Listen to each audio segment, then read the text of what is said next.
Evening and welcome everyone to Women's Cities Club program Demystifying Data Science, What It Is and Why It Matters. I am Ann Buning, the Vice President of the Programs Committee for Women's City Club, and I will also be tonight's moderator.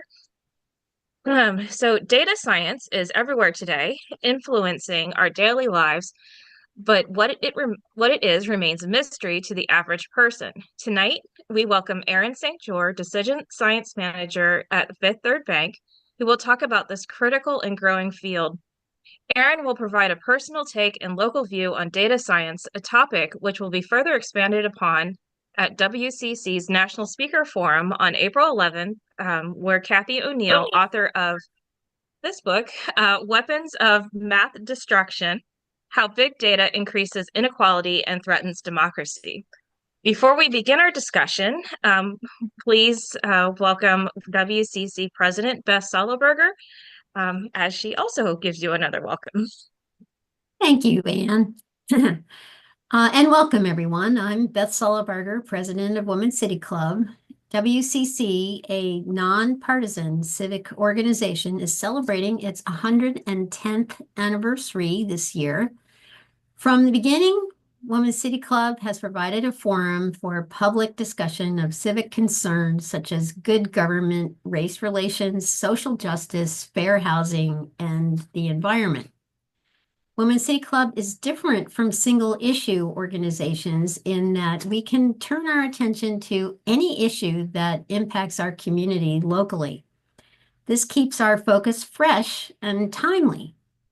Tonight's program, which will provide new insight into how information technology is affecting our society, is a perfect example. We hope it will whet your appetite for more on this subject by Kathy O'Neill on April 11th. Thank you. Back to you, Anne. Okay, thanks, Beth. I also want to recognize and thank the other members of the Programs Committee who worked to make this event possible. In addition to Beth, this is Janet Buning, Marge Davis, Jeff Dye, Lori Frank, Sarah Giddens, Amy Katzman, Susan Noonan, and Sherry Rico. So our program tonight is a presentation followed by a question and answer session. At the end, during the speaker's presentation, we do ask that you please keep your audio muted to avoid background noise. This is actually the meeting setting, not a presentation setting, and we encourage you to post questions and comments in the chat throughout the presentation. Any questions will be answered during the Q&A session with Erin following the presentation. And this program is scheduled to run until 8:30. And please note that this is being recorded. So I guess let's get things underway. Erin St. Jeor is an elementary teacher turned data scientist who now leads a decision sciences team at Fifth Third Bank. Erin first read Kathy O'Neill's book in graduate school, and it motivated her to learn more about the detailed steps she could take to prevent biased results and to embed values into her algorithms. It shaped her mission to use data science as a force for good. So welcome, Erin, and thank you for being here tonight. Thank you, Anne. I'm truly thrilled to be here and have loved learning about the Women's City Club over the past couple of weeks. Going to take just a second to share my screen.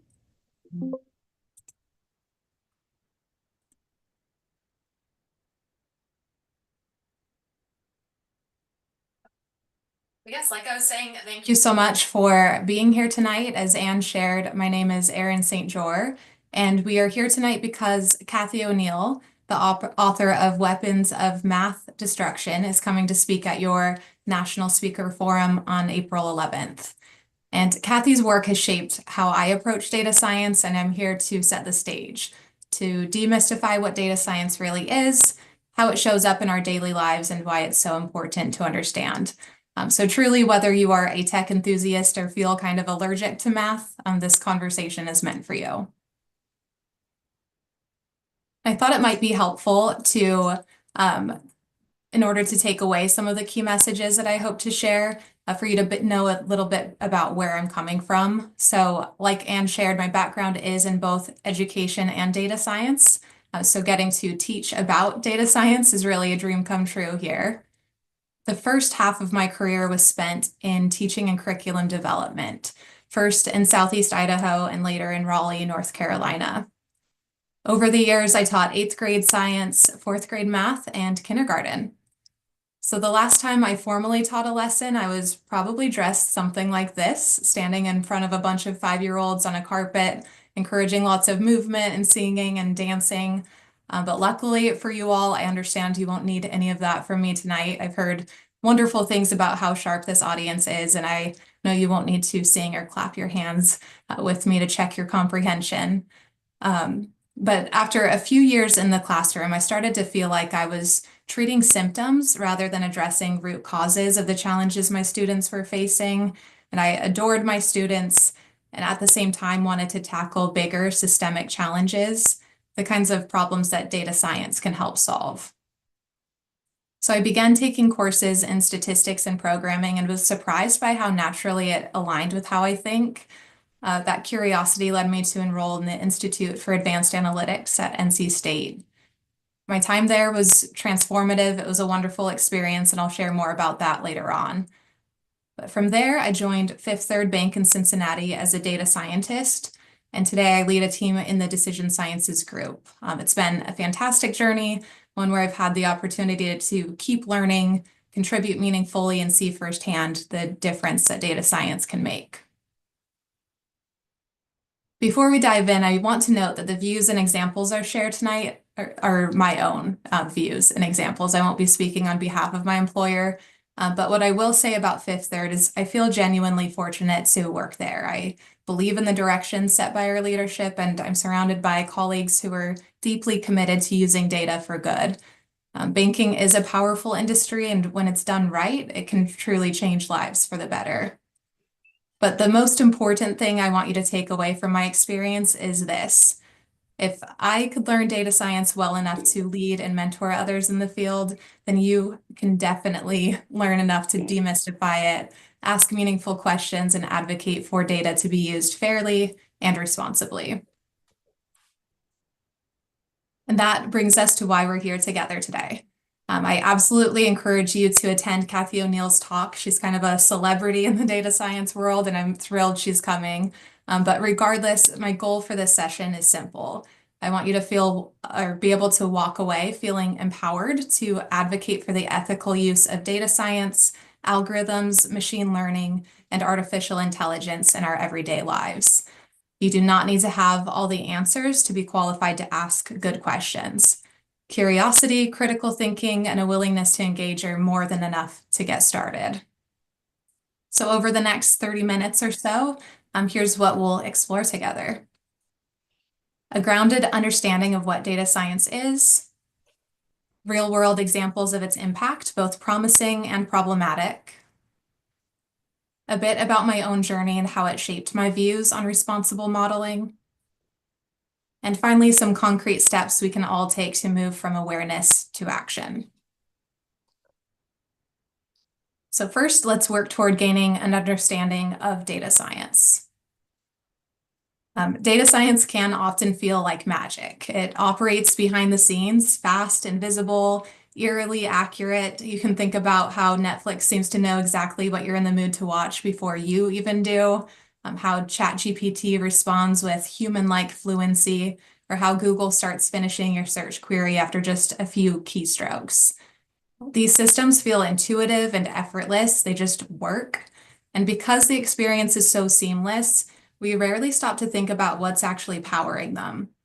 The massive volumes of data, the mathematical models, the assumptions made during development, and the business incentives driving their design. But that polished surface can be misleading. The more natural and frictionless a system feels, the less likely we are to pause and ask critical questions. Questions like, what data was used to train this model? Whose voices and experiences are represented, and whose are missing? What values or trade-offs are embedded in the way this system works, and who benefits, and who might be harmed? And there are many risks to assuming that data science is magic. First, it creates a false sense of objectivity. People may assume that algorithms are neutral when in fact they reflect human decisions, biases, and values. It also allows for a lack of accountability. When we defer to the model without questioning it, it becomes difficult to challenge or improve flawed systems. We also allow for opacity and power imbalance. If only a few experts understand how models work, decision-making becomes less transparent and less democratic. It's also easy to allow for over-reliance on imperfect data. Past data may reflect historical inequities, and using it blindly can reinforce discrimination or exclusion. We can also create unintended harm at scale. Whereas one flawed human can only make so many mistakes and has a confined impact, automated systems can make thousands of decisions per day, and small flaws can have widespread consequences. And lastly, and often overlooked, there's a lost opportunity for human insight. For example, treating models as infallible can sideline valuable input from teachers, nurses, social workers, and others with critical context. So what this boils down to is that data science is not magic. It's only the process of using data to make decisions, and it's only as good as its inputs and assumptions. Data science is just a process that combines math, computer science, and critical thinking to solve real-world problems. So to make this even more digestible, and you'll see in a second that that pun is intended, you can think of data science like cooking. The data is your ingredients, the modeling tools are your cooking techniques, and human judgment is the chef. If the data is rotten, or if we use the wrong techniques or skip that taste test, the final dish isn't going to be very good. And the same goes for data science. To help ground the process in something familiar and practical, we can use an example from the field of education. A typical data science use case usually unfolds in several key steps that can look something like this. First, asking a good question. Everything starts with a thoughtful, well-defined question. For example, which students are most at risk of falling behind in reading by 3rd grade? This question gives us a clear goal and helps us to focus the entire analysis. Then we gather data. To answer a question, we need data, and often lots of it. This might include attendance records, reading assessment scores, teacher feedback, notes on access to reading or learning resources at home like internet access or books. Sometimes data can come from internal systems like school databases. Other times it might be purchased from third-party vendors or pulled from open source data sets available online. Regardless of the source, the data must be cleaned, structured, and assessed for quality before we can use it effectively. Then we build a model. We use data to uncover patterns and build a model that can make predictions. In this case, to identify students who might need extra support. This step involves mathematical and statistical techniques that are coded in programming languages like Python or R. The computing power and flexibility of code allows us to work with complex data and models far beyond something like Excel can handle. But when you see someone typing away in a terminal or writing code, though it might look intimidating or even mysterious, it's really just a more powerful way to ask and answer questions with data, and I promise it's less cool than it looks. Then we test and refine. So once a model is built, we need to test how well it works. We do this by training the model on part of the data called the training set, and then we test it on a separate test set to see how accurately it makes predictions. For example, we check how well our model predicted which students actually did fall behind in reading based on historical data. If it misses key groups or if it's inconsistent, we refine it, and sometimes that can look like adding more data or adjusting the model's design. And then we make decisions and monitor. This is often the exciting part. If the model performs well, meaning it's accurate, fair, and reliable, it can be used to inform real decisions. In our example, that might mean identifying students early and providing additional reading support. But the process doesn't stop there. We need to continue monitoring the model's performance over time because student populations and classroom environments can change. A model that worked well last year might not perform the same way next year. And this entire process is iterative and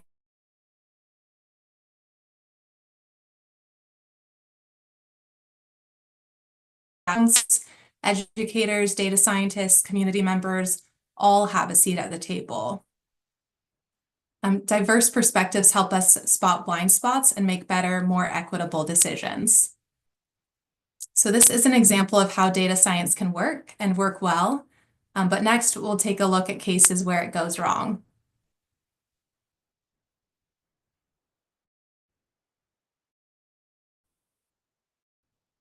And this is important because data science affects people's lives in ways they don't see.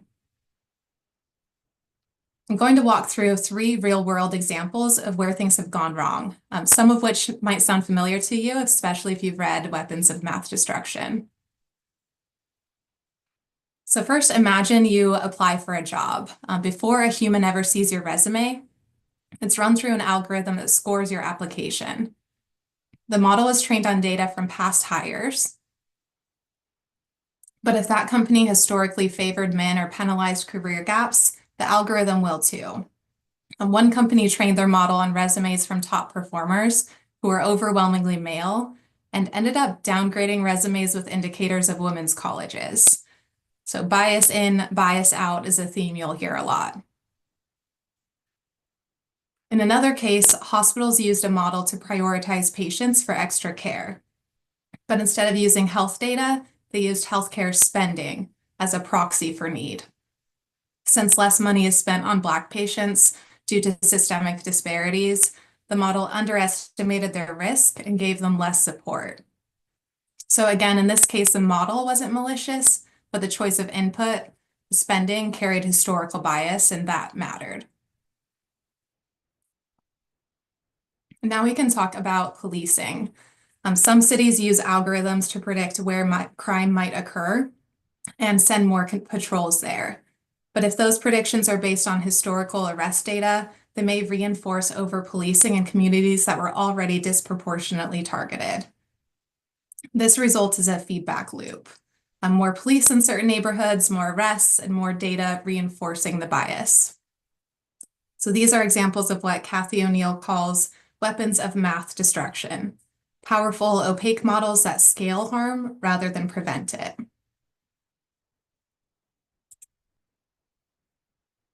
Reading or hearing about these cases might feel distant or hypothetical until you realize these models are shaping real lives, often in invisible ways. And that realization became very personal to me during grad school. I was already on the path to becoming a data science when I picked up Weapons of Math Destruction, and it completely. So this book made me ask, who's impacted by the decisions we're automating? What assumptions are hiding in our data? How can I build models that are fair, not just accurate? It sharpened my sense of purpose, and I started asking more questions and working to create space for ethical reflection on my team. I didn't figure everything out right away. I'm still learning, still figuring things out, but I did learn that building better models can look like transparency, knowing what goes into a model and be clear about its limits. Oversight, regular testing for fairness, not just performance.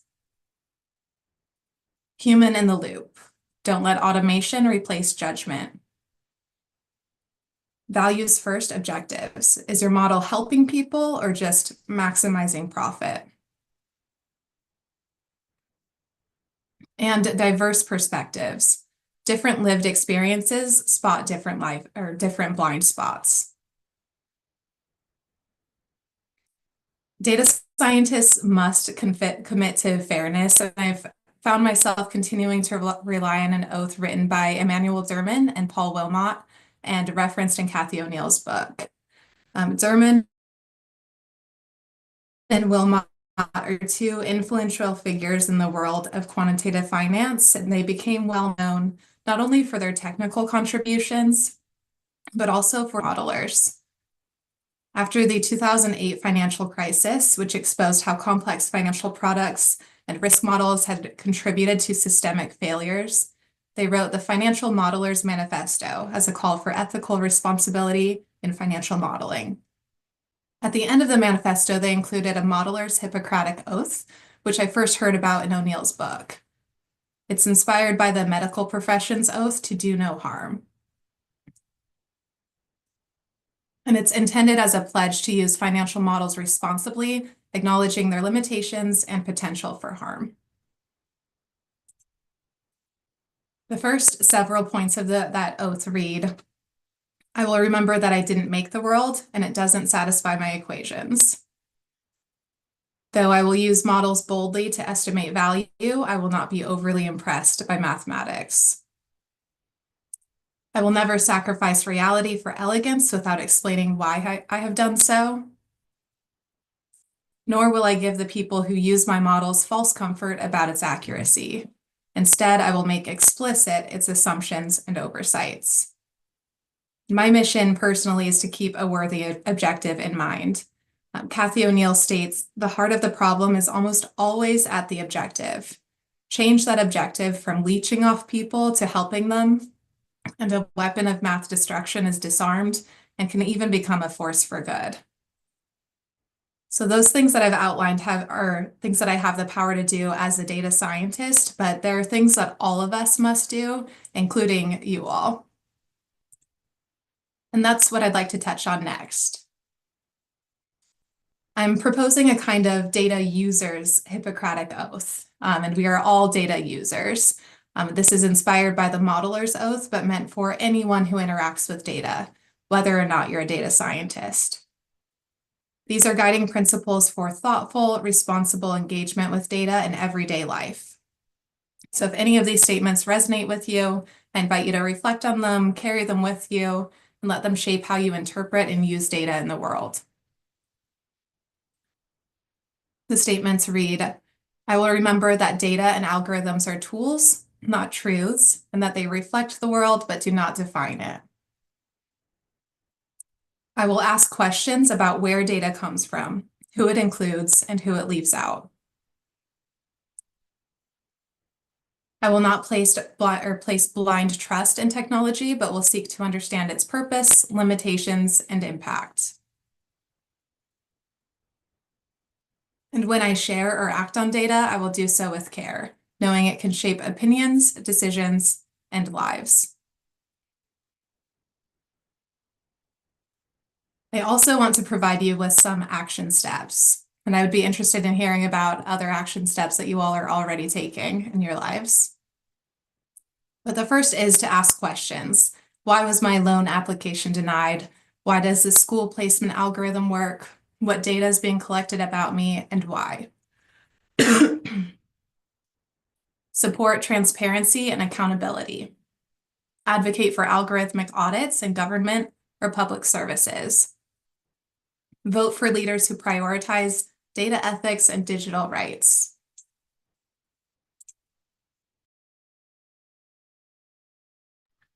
Talk about ethical data science with others. Share examples like predictive policing or biased hiring tools with your book club, school board, or workplace. Recommend weapons of math destruction to friends or invite them to Kathy's talk. Be thoughtful about your own data. Review privacy settings on apps and devices and support companies that use data responsibly.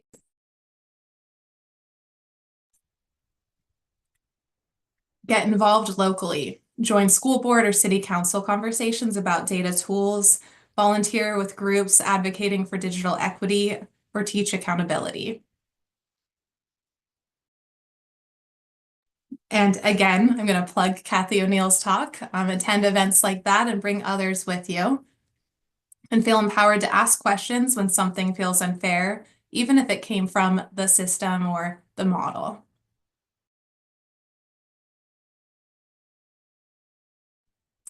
And I'd like to just leave you with a thought from Kathy O'Neill's book. We've seen time and time again that mathematical models can sift through data to locate people who are likely to face great challenges.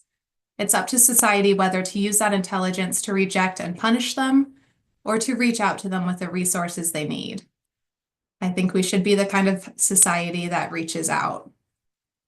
I'm happy to stay on for questions, but I want to thank you so much for your time and your curiosity and presence tonight. I do hope to see you at Memorial Hall on April 11th for Kathy O'Neill's talk so that we can keep this conversation going. Okay, thank you, Erin. Looks like we've got a couple of questions in the chat. Let's see what we've got here. Okay, so Susan asked, what platforms do you consider to be ethical? Ooh, that's a great question. I don't feel comfortable saying that I know of any platform that is ethical on its own without us like influencing it. I think it's important to pay attention to how information is being shared on platforms. There are often algorithms driving what we see because social media platforms, for example, are optimizing engagement with the app. So I think we can try to use platforms ethically, but at the surface, many platforms have an objective other than ethics in mind. Right. Okay, so then let's see here. Christy is asking, how do we know which companies are using our data responsibly? Yeah, that's a good question. I think research can help with this. And then just being aware of the articles you're reading about different companies is really important. You can learn options for like opting out of sharing data. Some companies make that easier than others. But I would be interested, does anyone in this group have thoughts or experience identifying which companies are using data responsibly? I'm sure there are some other experts on that here.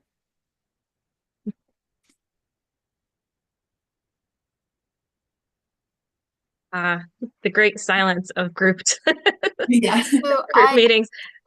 I did have one example because I was having a conversation with my son who was telling me about what's known in the medical school world is match day, and how medical students are matched with their residency placements. And he was telling me they use AI to do this, or algorithms. And so I pressed him a little more on it to see what he knew about how fair they were being. And he actually, it was encouraging that what he said was that it was a responsible use of AI, in that they really looked at students' preferences, and they looked at the needs of the institutions where they were going to be placed.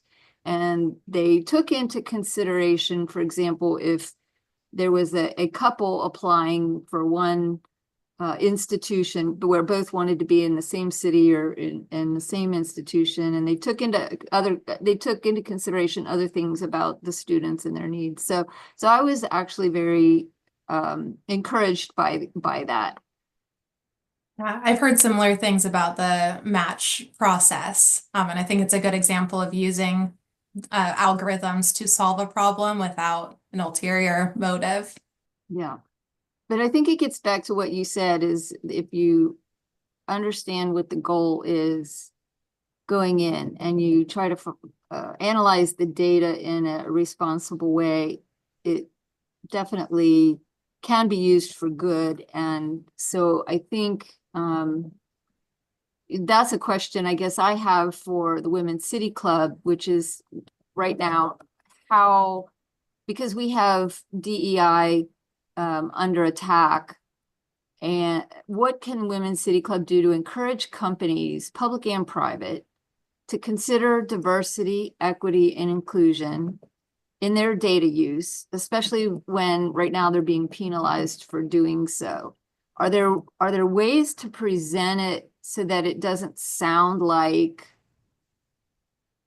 something that they would be penalized for? Is there a way to just encourage, as you said, go toward the goal? What is it we're trying to do?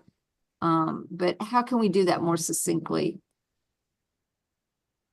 And I don't think it's mutually exclusive. I think you can do good business and put people and like the good of society first. And so I think sometimes it's beneficial to present things that way. I know the term DEI has become a bit weaponized. So just describing the same outcomes with different words, I think can be helpful. But I think there are lots of examples of data, or there are good examples, like data-driven examples of how inclusion and diversity are good for business. Okay, thank you. We have some more questions coming into the chat. So Dick would like to know if you can speak about how personally identifiable data is acquired, stored, sold, and used by groups such as Google, Facebook, credit card companies, and others. Yeah, our personal data is everywhere, and different companies have different rules and regulations. Banking is a very regulated industry, for example, but we have to make many personal decisions. So data is often anonymized, but our information is everywhere, and people are profiting off of it. I think being aware of how your digital interactions lead to your data being more available can be helpful, because there are some companies that exist and make profits just from like collecting and then selling your data and information. So it's everywhere. Being aware of that can be helpful so that you do limit your footprint. But yeah, it's a tough battle there. Yeah, Did and that kind of answer your question, or what was that? Oh, sorry. There was another question that's sort of related to your answer that you just gave. Alice would like to know, is there anything we should watch out for when using social apps like Facebook, TikTok, and Instagram? Yeah, I think just being aware of the fact that those platforms are trying to keep you engaged, keep you interacting and on the site or on the platform for as long as possible is the objective. That might mean that they make you really mad. They show you things that cause you to like react and comment and share. It could be, that they keep you watching really fun, cute videos. Either way, there's a profit to be made from your engagement. And so just understanding what the objective is, I think can help you make intentional choices about how you choose to interact and engage in those platforms. All right. And Sarah would like to know, are there any local or state legislation proposals related to the use of data that you're concerned about? Yeah, I'm concerned about a lot of things. Broadly, and I personally need to like re-engage with legislation. But in general, the accelerated pace at which artificial intelligence and data science is growing, it's just outpaced the regulators. And so I think it's really important to ask questions to our state and federal representatives to make sure that they are doing what they need to be up to speed on technology, on just the use of data so that they know how to properly regulate the growth. But yeah, my main concern right now is just that we are accelerating our capabilities with data science faster than regulation is able to keep up with. But the specific question about local or state legislation proposals, I need to get a little closer to that to see specifically what's on ballots and being considered in legislators legislatures today. Okay. And then Jan would like to know, has it been difficult to sell the idea of non-biased info into algorithms, or at least working towards a non-biased information?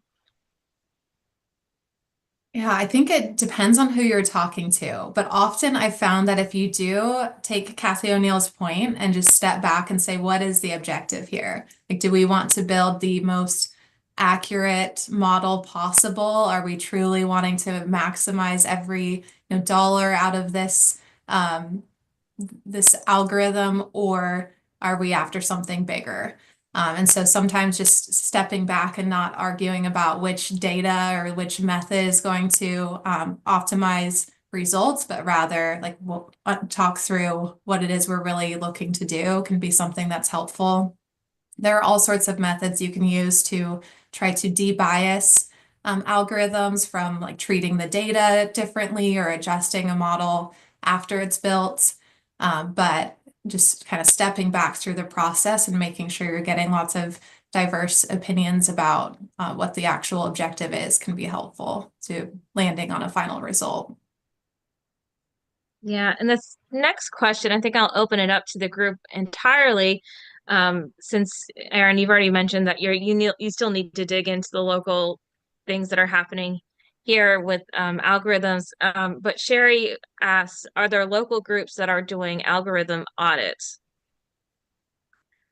So I don't know if anyone else has any other information about this, or if this is something you want to try to take a stab at, Erin.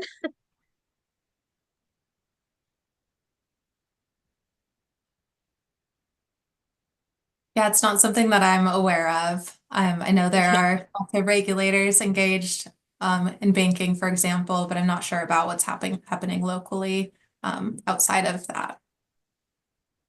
Aren't the algorithms private and closely held? Yes, so there are like often when a company builds an algorithm, they're able to call that proprietary and not share it publicly. But in many cases, regulators are able to engage, learn the details, and make sure that requirements are being met. But that's not true for every industry. Like some industries are able to just do what they will with our data, and that's where getting regulators up to speed and just having legislation match the needs of society is really important. Maybe with the DEI going away, that might affect things too. I think. Yeah.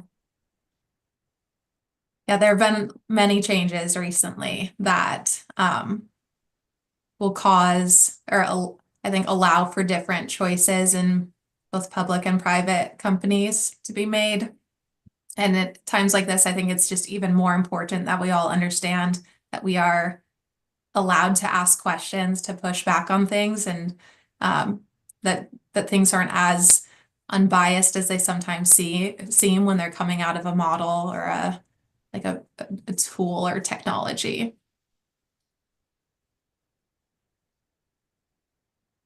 So I have a personal question. When we were talking about how certain companies can have like proprietary rights over their algorithms, doesn't that kind of lead into the issue of transparency with people not realizing how they're being judged? And it's really hard to fight against that, isn't it? Yeah. Um, yeah. Yes. Yeah. And some people aren't required to share like what's driving their algorithms. And so like for example, if you're scrolling on Instagram or on X, there's no way to get to the details of why you're being shown what you are in your feed. But there is absolutely an algorithm driving that. And then there are rules, of course, about things like when you apply for a loan, if you get denied from that loan, you're able to ask some questions, but that's only because there's regulation that requires that. Prior to that, people were just told no and had to go on their way. So yeah, I think just asking questions or at least understanding that there are formulas and objectives kind of driving those outputs can be useful. Which is a little scary sometimes. Yeah. Let's see here. So we have one last question in the chat. So if anyone please add some more questions in, or feel free to come out and ask them as well. So we have another question from Jan, who asked, is it true that your devices listen to you and record info from your conversations? I guess, Jan, you mean this in terms of being able to build further algorithms or collect data from you? Yes, my kids are always telling me that my Echo devices listen to our conversations and that information is passed on. And I've always thought that was foolish talk. But recently, I was talking to someone in my kitchen about getting shutters for my windows. And the next day, or maybe even a couple hours later, I had ads on Facebook for shutters. It's always so creepy when that happens. And of course, I don't have details into the like latency or like exactly how that voice data is being used. I think there are maybe 2 points there. First, Echo devices or other similar devices do store audio, and you can go into your account and actually delete that audio that's stored, because they do retain it and train their models on that data, and it's something that you agree to when signing up for an account and getting that device set up. So there are steps you can take to delete that data regularly. But I think a second point is that our data, like the searches we make in Google or the things that we ask elsewhere, just that our digital footprint is so connected. So it can feel like everything is listening to us because of the way that our data can be connected from device to device, or platform to platform. There are lots of people like just making a lot of money off of anticipating our needs. And so it can feel like everything's listening to us just because our data is everywhere and people are working really hard to connect it and anticipate needs in order to kind of profit off of that. Okay, so we've got some more questions coming in. So Sherry would like you to please expand on your data science education and coursework that directly or indirectly encourage social justice and data science. Sure. So I just really enjoyed the program and appreciated the program that I went to, the Institute for Advanced Analytics at North Carolina State University. I think the faculty and staff there did a great job just leading by example. So we went through a lot of technical coursework, in which we just naturally encountered situations where you'd have to adjust for bias in data or historical biases that were in the data. And then separately, we had professional development courses in which some of these topics came up. And then there were opportunities for extracurriculars, for example, a book club that we started where we ended up reading Weapons of Math Destruction after someone recommended it to me. It actually was the kind of the spark for this book club that we started. We read Technically Wrong, The Ethical Algorithm. So between the coursework and just good examples and then some of those extracurricular activities, it was a pretty well-rounded education. Sounds like it was an interesting program. Yeah. Let's see here. Colleen let's see, she says, I'm a data science student struggling to find a data science summer internship. Do you know if this field is too new that it has not reached the internship level? Do you have any advice for this situation? Yeah, I think the nice thing about data science is there are so many, it's like such a broad term and field. There are lots of data science related like opportunities or experiences you can have. So as far as advice goes, and feel free to reach out to me after this. I can drop my email address, or you can reach out to me on LinkedIn, and I can share more specifics. But I think it's really helpful to know exactly what your strengths are, what you're wanting to do more of, and then try to find a situation that fits that. And then data science can apply to so many different things. So if you're looking for data science specific experience, I think you can kind of curate things to fit your desires. And it's just helpful to be following what you are passionate about and the strengths that you have. So Colleen, feel free to reach out after this if you'd like. Okay. So we have another question from Dick. The term AI is used very loosely. Can you clarify any distinctions that are worth making in that regard? Yeah. So like I just kind of alluded to, I think of data science as an umbrella term, and then there are algorithms and machine learning, and then AI. I think AI is more than just a set of algorithms. There's natural language processing, robotics, there's logic built in. So yeah, it is kind of broad. And I think getting specific can be helpful to asking the right questions.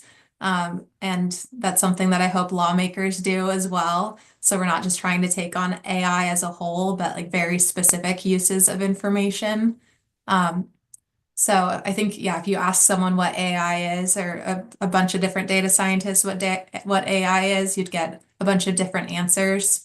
But it's helpful to understand it's a collection of methods and logic and natural language processing.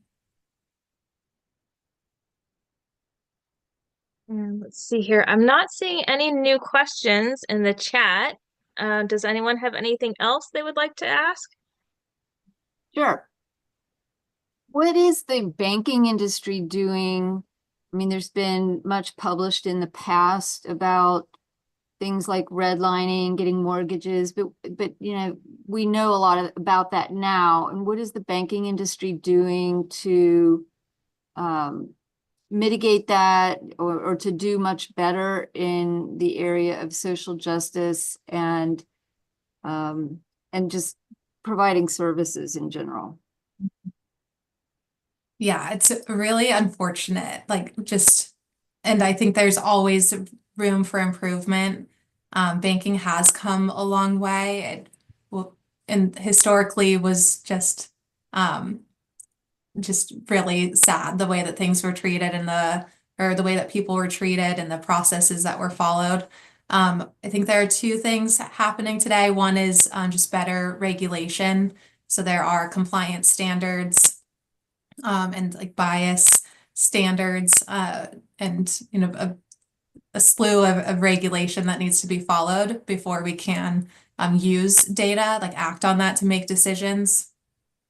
So that has been helpful. Another thing that varies depending on the bank is just the commitment to outreach in the community.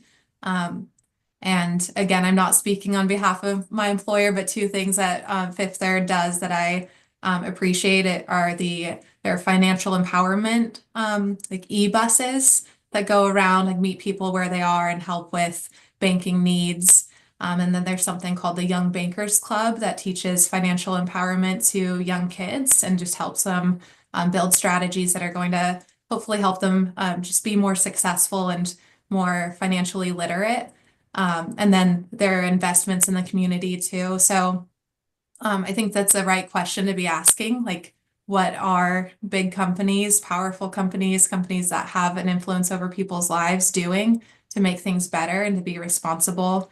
And again, regulation helps with that, but then some companies do go above and beyond, just reaching out to the community, anticipating needs, and trying to meet people where they are. I guess part two of that is with the push for deregulation. What more can we do as a civic organization that works on issues like good governance? What can we do to make sure that even if there is deregulation, that we can hold cities, schools, universities, private companies, healthcare companies, how can we hold them accountable?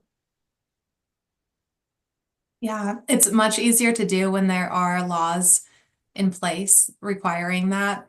And I think speaking to lawmakers, like local and state lawmakers, it can be a great place to start. And then also just kind of spreading the word among or across the community, like empowering people to have those conversations. I think getting organized is so helpful, which is a great thing that you all are doing.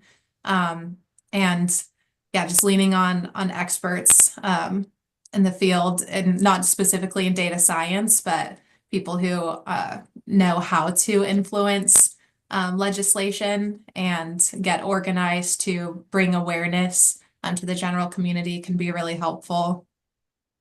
So if that's something you all want to do, if that's something we want to pivot to for a second, I can help help from a data science perspective. But Well, yeah. it kind of ties into the question that I asked earlier about audits, algorithm audits, because it's something that I don't think Kathy talked about it in her book per se, but she talks about it in interviews, and that it's a very new field, as you suggested too. And so there aren't a lot of people doing it, and those who are doing it don't make a lot of money at it because they can make way more money doing other things with their degrees. So I think it's going to fall on us to hold people's feet to the fire, to question and challenge their use of data. And, maybe they will say it's proprietary, but what we could do is to have, maybe with support, we could have data auditors, algorithm auditors look at their data if they were agreeable. And that might go a little bit farther in at least increasing the awareness, because I know profit is often a motive, but I think people, I like to believe people want to do a better job. One of the things that O'Neill pointed out in her book was the great detriment of the use of algorithms in identifying people who were ripe for payday loans. And we know that the payday loan business is so injurious to people living below the poverty line. I don't know if it was in her book or maybe in other books that I've read, is the fact that some of the very major banks are behind the payday lenders and are also reaping great profits from the payday lender business.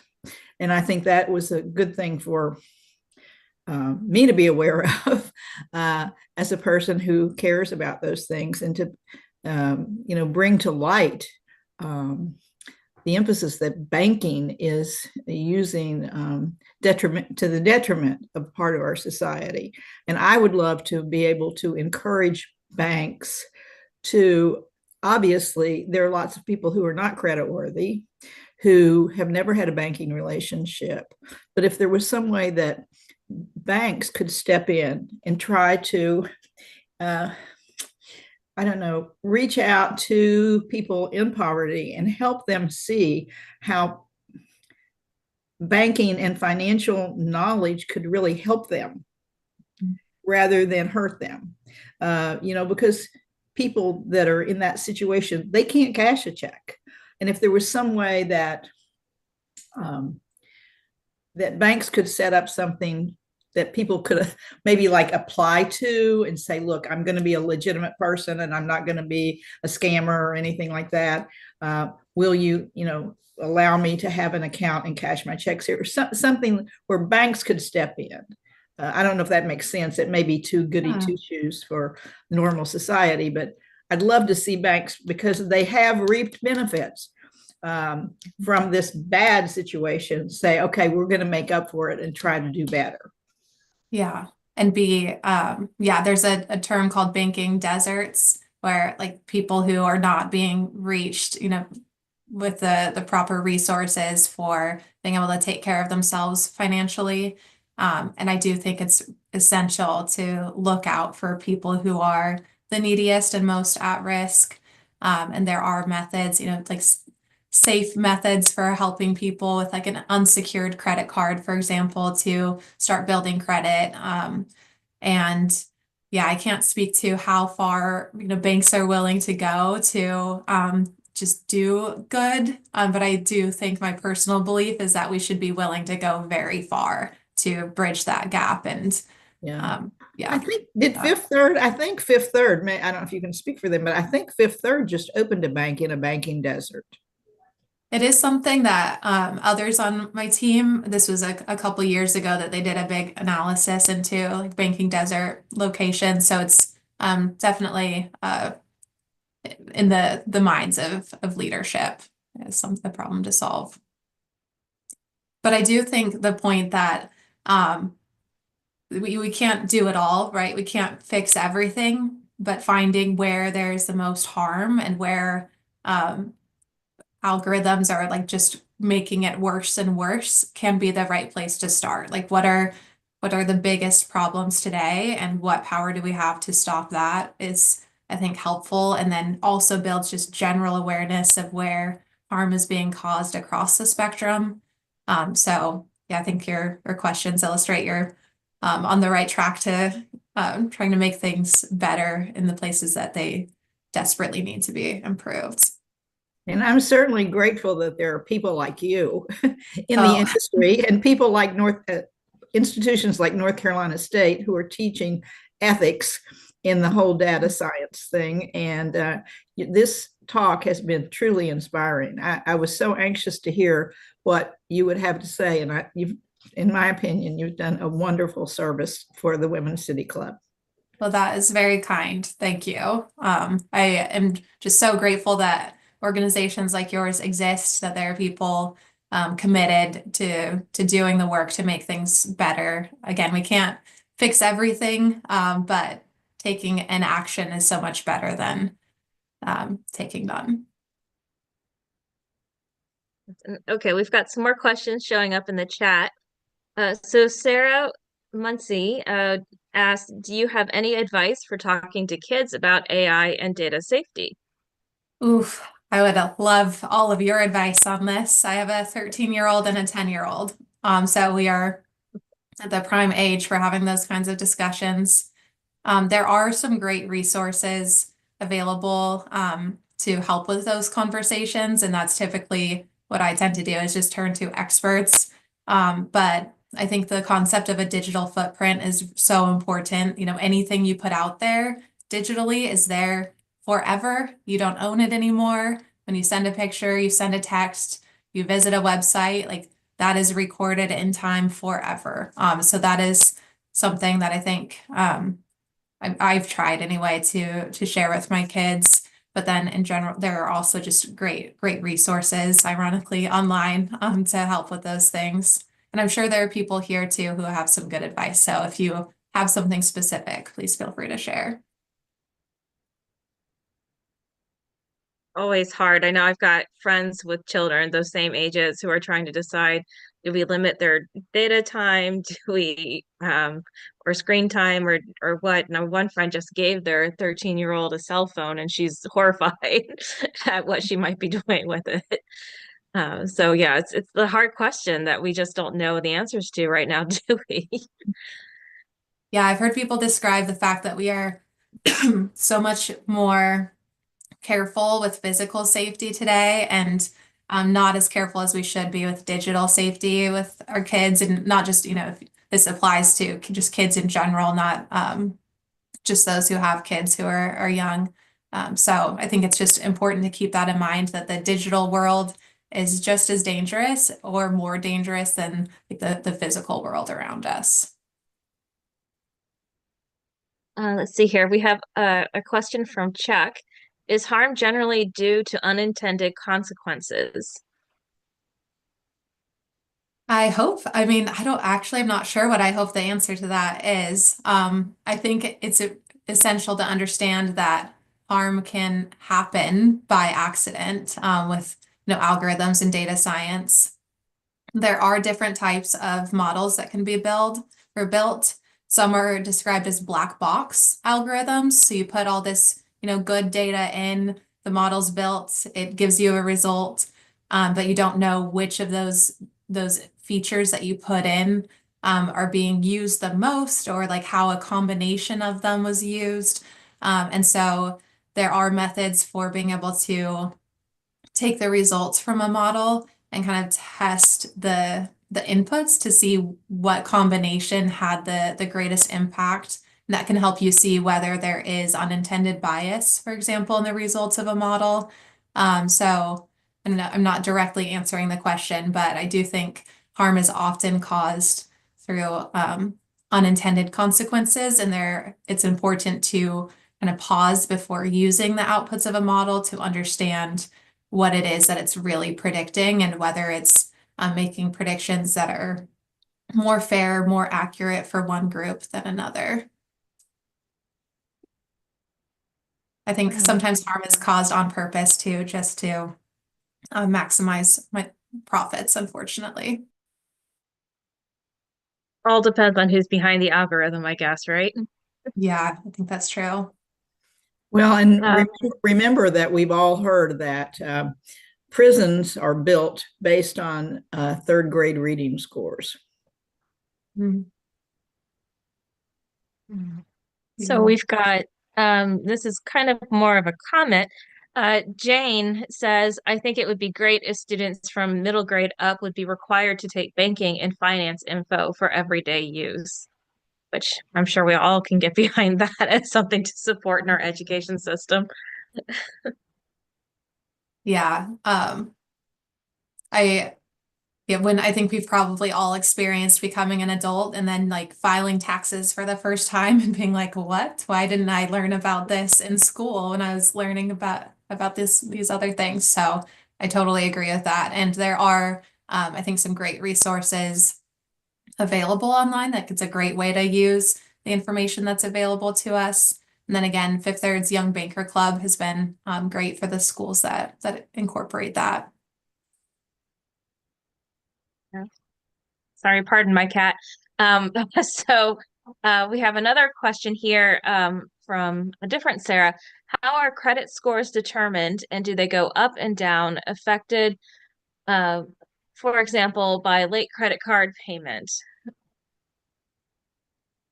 Yes, so there are a number of factors that make up a credit score. And in general, like you can find a pretty good explanation for what is driving that, but it can be difficult. I think actually Kathy O'Neill touches on this in her book, in it, that you're not given the trade-offs, right? If someone is like in a difficult financial situation and they need to decide whether to be late on a credit card payment or on their mortgage, they're not able to see how either of those actions will impact their credit score. So it's not the understanding of the exact drivers of the like points that make up the score are not very granular. But in general, there are like your debt to income ratio. So the amount of debt that you have outstanding versus the amount of income that you generate, the length of time that you've had credit, the length of time since your most recent like credit card, for example, was acquired can make a difference. And then yes, just late payments or charge-offs, things like that can have a big impact. But unfortunately, you're not able to see exactly what it is that's driving the outcome. Or how much weight each item It has. seems that when you get a car loan, that seems to be the most important thing. Do you say having a car loan makes a If difference? you need a car loan, they check your credit rating, right? They do make a lot of decisions. People make a lot of decisions based on that. Yes. Yeah, it drives the like interest rate that you get on various loans. It's one of the key factors in not just approval for a loan, but how much you end up paying for it. Where it gets really dangerous is when people use credit scores as a proxy for something else, right? Like if you're not able to get certain information or use certain information to make a hiring decision, for example, and then use a credit score instead, like that is where that can be just really harmful. It's been very controversial. I think people have tried to stop companies from using credit scores. But I remember I was an executive recruiter, and companies frequently ask us to check someone's credit. before making a referral to them. I just hated that because if someone has had a credit issue, it could be because they were out of work. Mhm. And Yeah, it's just sort of a self-fulfilling prophecy. Yeah. right. Yeah. There. Oh, were you going to say something, Sarah? Oh, sorry. I mean, But yeah, there's so many reasons. there has been some movement in Congress to look at how FICO scores are done, and one of the ways that people are penalized is because of medical histories and extreme hardship that they face due to no fault of their own, and then it say a family member gets cancer or something, and then it wrecks their credit score because they're paying debt from medical bills. And so Congress is working on that. I don't know how far they're getting. I haven't looked at it lately, but there was a push to try to remove medical histories from credit scoring. That's great. Yeah, thanks for sharing. I think the danger in using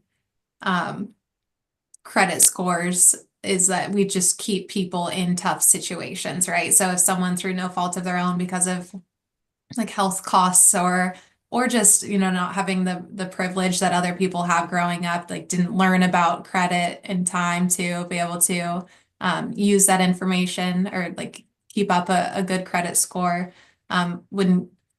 When we use credit as inputs to opportunities, the people in hard situations stay in those hard situations and they become worse and worse, and it's just harder to dig yourself out. And then the inverse happens, right? That people who are in relatively good situations just get more and more opportunity. And I think that's one of the biggest issues with the way that algorithms are being used in general today is the poor get poorer, rich get richer, and there's just a bigger divide. So, I mean, And we talked the- about profit being one of the drivers of algorithms, but risk is also another one. So I think companies, while it may not be, profit might not be a direct motive, they're trying to reduce their risk, but in trying to reduce their risk, they're also putting a bigger burden on other people, as you said. Those who are already down are just going to struggle that much harder to get ahead. So I guess I would add as a goal that has to be questioned is what variables are being inserted into algorithms for risk mitigation, because that helps some, but again, it hurts others. Well, one of the things for risk about the risk situation is the interest loan rates. Because for an automobile loan company, if they feel there's a lot of risk involved, they'll give the person 16% interest, which only increases the person's risk, not helps the risk. I've never understood that. So the people with the most risk or the least good credit get the highest interest rates, which is just also one of those revolving doors. Yeah. It would be amazing if we could find or allow for a solution where when we highlight or identify someone as high risk, they just get more support, right? Like just a partner there with them, a backup plan. I know that's idealistic, but in theory, like that's just how it should work. The ideal world we hope to be living in. Um, see here, I'm not seeing any more real questions in the chat. Does anyone have anything else they want to ask?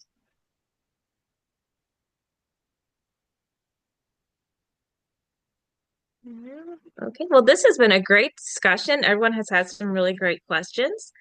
So I'll go ahead. And so I'll just say thank you again to Erin for taking your time tonight and giving us this great presentation and asking all of our questions as best you can. And I also want to thank again our program committee members who presented tonight's program. And please remember that this program will be available on our website, womenscityclub.org, and also on our YouTube channel. And also check our website for any upcoming programs and events.